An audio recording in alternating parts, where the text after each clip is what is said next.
पश्चिम बंगाल की मुख्यमंत्री ममता बनर्जी ने भवानीपुर सीट से नामांकन दाखिल कर दिया। भवानीपुर सीट पर इस महीने की 30 तारीख को उपचुनाव होगा, जहां से ममता बनर्जी पहले भी 2 बार विधायक रह चुकी और उनके नामांकन से पहले भवानीपुर में जुटे टीएमसी के समर्थकों ने उम्मीद जताई कि इस बार भी भवानीपुर की सीट ममता बनर्जी के ही नाम रहेगी। बंगाल चुनाव में खेला होवे का जो नारा टीएमसी ने दिया था, भवानीपुर में भी कई लोगों ने वही नारा लगाया।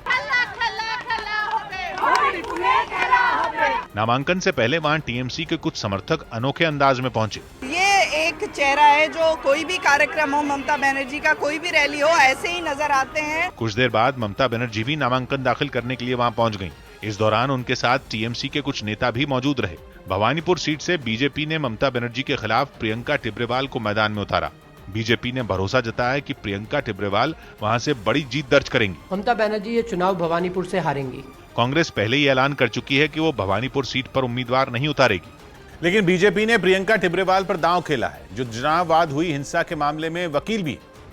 पार्टी ने सिर्फ उम्मीदवार का ही ऐलान नहीं किया, बल्कि ममता बनर्जी के नामांकन दाखिल करने से ठीक पहले बीजेपी की रणनीति भी सामने आ गई। बड़ी बात यह कि बंगाल के पार्टी प्रभारी कैलाश विजयवर्गीय इस प्लान का हिस्सा नहीं है, लेकिन ममता को भवानीपुर से घेरने की जो योजना बनाई गई, उसके तहत बंगाल में पार्टी के 3 सांसदों को सिर्फ इस एक सीट की जिम्मेदारी दी गई।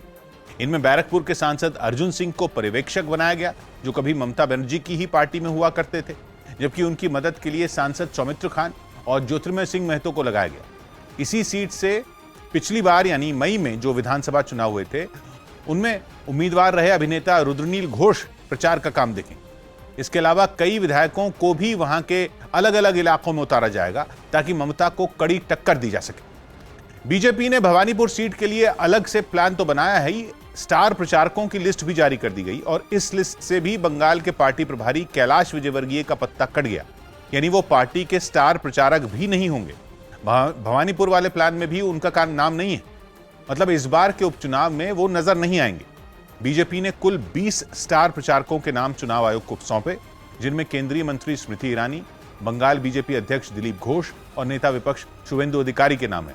इनके अलावा पूर्व केंद्रीय मंत्री बाबुल सुप्रियो का नाम भी इस लिस्ट में है, जिनके मंत्रिमंडल से हटाए जाने के बाद नाराजगी की खबरें थी। बंगाल की 3 सीटों भवानीपुर, शमशेरगंज और जहांगीरपुर में 30 सितंबर को विधानसभा उपचुनाव होने। बात की एक बात है कि पश्चिम बंगाल में विधानसभा की 3 सीटों पर उपचुनाव हो रहे हैं, लेकिन सबकी नजर भवानीपुर सीट पर है, जहां 10 साल पहले ममता बनर्जी उपचुनाव जीतकर पहली बार विधायक बनी थी और इस बार मुख्यमंत्री पद पर बने रहने के लिए उनका उपचुनाव जीतना जरूरी है। जिनको टक्कर देने के लिए बीजेपी ने वकील से नेता बनी प्रियंका टिब्रेवाल को मैदान में उतारा है, जो पश्चिम बंगाल में चुनाव बाद हुई हिंसा की कानूनी लड़ाई लड़ रही।